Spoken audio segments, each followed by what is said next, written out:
오늘은 10시밖에 안 됐는데 제 아내하고 아이들이 벌써 다 자가지고 찍을 것도 없고 성경을 좀 읽고 잘까 싶어서 날씨가 갑자기 많이 추워졌습니다. 우리 구독자님들은 성경을 좀 많이 읽으시죠? 성경을 읽는 거나 이렇게 독서하는 게 상당히 뇌에 좋습니다. 조금만 찾아봐도 이 독서라는 게 얼마나 뇌 기능이 좋아지게 하고 치매나 이런 걸로부터 뇌를 보호할 수 있는지를 알 수가 있습니다. 책을 읽는다는 거는 굉장히 많은 뇌의 기능을 써야 되거든요. 글자를 봐야 되고 이해해야 되고 상상해야 되고 기억해야 되고. 근데 반면에 이렇게 영상을 지금 보고 계시지만 영상을 보면서 그렇게 말씀을 듣는다는 거는 어떻게 보면 굉장히 뇌를 수동적으로 쓰는 거예요. 머리에 남지도 않고 뇌 기능의 발달에 큰 도움이 되지 않습니다. 자신이 스스로 자신의 성경을 펴서 그 성경 말씀이 나에게 무슨 말씀을 하는지를 찾고 묵상하고 그 말씀을 음미하는 게 성도들에게는 도움이 될 것 같다고 저는 생각을 합니다. 요한복음 1장이고 현대인의 성경입니다. 우주가 존재하기 전에 말씀 되시는 그리스도가 계셨다. 그분은 하나님과 함께 계셨으며 바로 그분이 하나님이셨다. 그리스도는 맨 처음부터 하나님과 함께 계셨고 모든 것은 그분을 통해서 창조되었으며 그분 없이 만들어진 것은 아무것도 없다. 그리스도 안에 생명이 있었으니 이 생명은 인류의 빛이었다. 이 빛이 어두움 속에서 빛나고 있었으나 어두움이 이 빛을 깨닫지 못하였다. 하나님이 보내신 요한이라는 사람이 있었다. 그는 이 빛에 대하여 증거하여 사람들이 자기를 통해 믿도록 하기 위해서 왔다. 그는 빛이 아니었으며 다만 이 빛에 대하여 증거하러 온 것뿐이었다. 세상에 와서 모든 사람을 비추는 참 빛이 있었다. 그분이 세상에 계셨고 세상은 그분을 통해서 만들어졌는데도 세상이 그분을 알지 못했으며 자기 땅에 오셨으나 자기 백성들까지도 그분을 영접하지 않았다. 그러나 그분은 자기를 영접하고 믿는 사람들에게는 하나님의 자녀가 되는 특권을 주셨다. 이 사람들이 하나님의 자녀가 된 것은 핏줄이나 육체적 욕망이나 사람의 뜻으로 된 것이 아니라 하나님의 뜻에 의해서 된 것이다. 말씀 되시는 그리스도께서 사람이 되어 우리 가운데 사셨다. 우리가 그분의 영광을 보니 하나님 아버지의 외아들의 영광이었고 은혜와 진리가 충만하였다. 요한은 그분에 대하여 이렇게 외치며 증거하였다. 내가 전에 내 뒤에 오시는 분이 나보다 위대한 것은 그분이 나보다 먼저 계셨기 때문이라고 말했는데 그가 바로 이분이시다. 우리는 모두 그분의 넘치는 은혜를 한없이 받았다. 율법은 모세를 통해 주신 것이지만 은혜와 진리는 예수 그리스도를 통해 왔다. 지금까지 하나님을 본 사람은 없었다. 그러나 하나님의 품 안에 계시는 외아들이 그분을 알리셨다. 한 번은 예루살렘의 유대인들이 요한에게 제사장들과 레위인들을 보내 당신이 누구요? 하고 물어보게 하였다. 그래서 요한은 조금도 숨기지 않고 나는 그리스도가 아니다 하고 솔직하게 말하자 그들은 다시 물었다. 그러면 당신은 누구요? 엘리야요? 나는 엘리야가 아니다. 그럼 우리가 기다리는 예언자요? 나는 예언자도 아니다. 그렇다면 당신은 누구란 말이요? 우리를 보낸 사람들에게 대답할 수 있게 해주시오. 당신은 자신을 어떻게 생각하시오? 나는 예언자 이사야가 말한 것처럼 주의 길을 곧게 하라고 광야에서 외치는 자의 소리이다. 그때 바리새파 사람들이 보낸 자들이 요한에게 당신이 그리스도도 아니고 엘리야도 예언자도 아니라면 어째서 세례를 주시오? 하고 물었다. 그래서 요한은 그들에게 나는 너희에게 물로 세례를 주지만 너희 가운데는 너희가 알지 못하는 분이 서 계신다.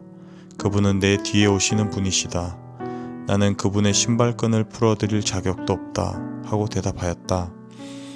이것은 요한이 세례를 주던 요단강 건너편 베다니에서 일어난 일이다.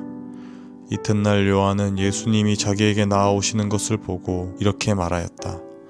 보라, 세상 죄를 짊어지신 하나님의 어린 양이시다. 내가 전에 내 뒤에 오시는 분이 계시는데 그분이 나보다 위대한 것은 나보다 먼저 계셨기 때문이다. 라고 말한 분이 바로 이분이시다. 나도 이분을 몰랐으나 이분을 이스라엘 백성에게 알리려고 내가 와서 물로 세례를 준다. 그러고서 요한은 이렇게 증거하였다. 나는 성령님이 하늘에서 비둘기처럼 내려와 이분 위에 머무시는 것을 보았다. 나도 전에는 이분을 몰랐다.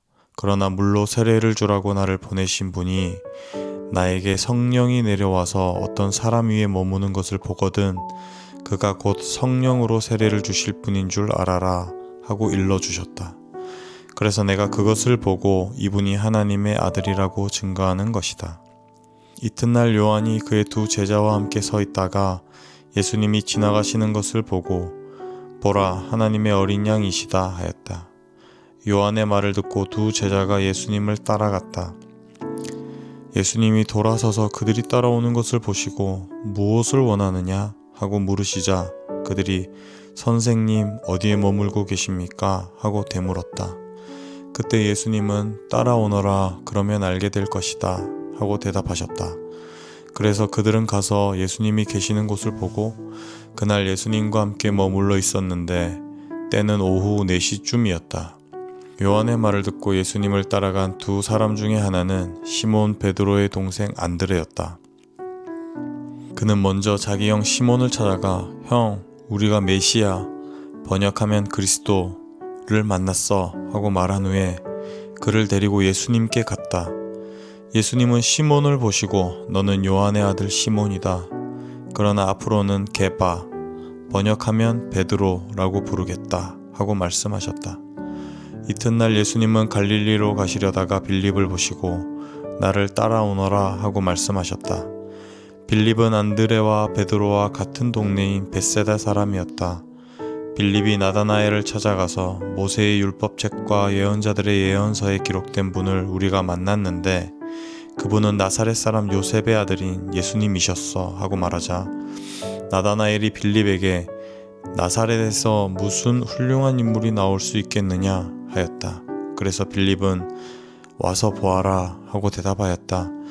예수님은 나다나엘이 자기에게 오시는 것을 보시고 이 사람이야말로 간사한 것이 없는 진짜 이스라엘 사람이다 하고 말씀하셨다. 나다나엘이 어떻게 저를 아십니까? 하고 묻자 빌립이 너를 부르기 전에 내가 무화과 나무 아래에 있는 것을 내가 보았다 하고 예수님이 대답하셨다. 그때 나다나엘이 선생님은 정말 하나님의 아들이시며 이스라엘의 왕이십니다 하고 선언하였다. 그래서 예수님은 내가 너를 무화과 나무 아래서 보았다고 말한 것 때문에 내가 믿느냐? 너는 이보다 더 큰 일도 볼 것이다 하시고 덧붙여서 이렇게 말씀하셨다. 내가 너에게 분명히 말하지만 하늘이 열리고 하나님의 천사들이 내 위에 오르락내리락 하는 것을 너희가 볼 것이다. 아멘. 우리가 보통 베드로가 갈릴리 바닷가에서 예수님을 처음 만났다고 생각하는데 그게 아니죠. 여기 보면은 벌써 베드로가 예수님을 한번 만났어요. 그렇게 하다가 이제 갈릴리 바닷가에서 물고기를 잡지 못하고 허탕을 치고 있을 때 예수님이 다시 한번 나타나신 거죠. 다시 한번 나타나셔서 한다는 말씀이 더 깊은 데로 가서 그물을 내려보아라 이렇게 얘기를 하시는 거죠. 자기 동생이 그리스도라고 얘기했던 이 사람이 다시 자기에게 나와가지고 더 깊은 데로 가서 그물을 내려보라고 하니까 이제 마음속으로 그런 생각을 했겠죠. 평생을 내가 그물을 내리고 물고기를 잡아봤는데 그런 내가 이렇게 물고기를 못 잡았는데 저 사람이 정말 그리스도라면 분명히 물고기가 잡히겠지 생각을 했을 수도 있을 것 같아요. 그래서 그 말씀에 순종을 해서 물고기를 많이 잡게 된 거죠. 내가 물고기 잡는 거에 대해서는 누구보다 자신이 있었고 자신이 전문가라고 생각을 했을 거고 업으로서의 자존심이 있었을 것인데 그런 마음들을 한순간에 이제 무너뜨리신 거죠. 의사인 제가 봤을 때는 그런 거죠. 환자를 봤을 때 MRI도 찍어보고 피검사도 해보고 가족력도 조사해보고 다른 과 의사 선생들한테 조언도 구해보고 했지만 어떤 환자의 진단명을 발견을 못한 거예요. 이 환자가 왜 이러는지를 알 수가 없는 거야. 근데 어느 누군가가 그 환자를 몇 번 이렇게 딱 짚어보더니 아, 이 사람은 무슨 질병이네요. 근데 그게 맞는 거죠.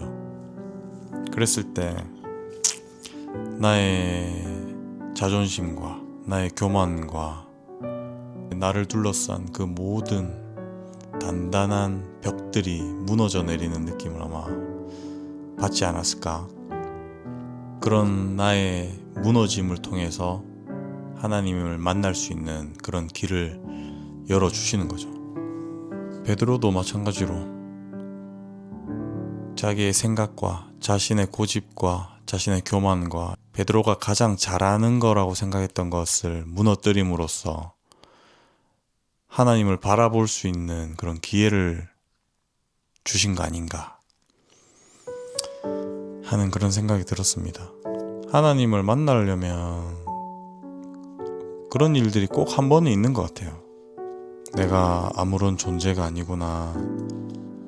내가 하나님 없이는 이 땅에서 아무것도 할 수 없는 존재구나 라는 것을 내가 깨달았을 때 우리가 하나님을 믿을 수가 있잖아요. 저는 오늘 말씀을 읽으면서 베드로의 모습을 보면서 그런 생각이 들었습니다.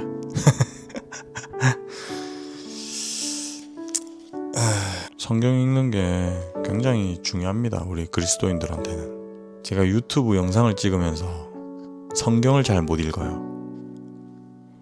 유튜브를 이렇게 쉬었던 그 한 3, 4개월 그 기간에는 정말 성경이 잘 읽어지더라고요. 근데 유튜브를 다시 시작하면서부터는 성경이 안 읽어져요. 그러면 이 유튜브를 찍어야 되는 거예요? 말아야 되는 거예요? 예? 뭐 그렇다고요. 그래서 오늘도 고생 많이 하셨습니다. 좋은 밤 되시고 또 푹 쉬셨으면 좋겠습니다.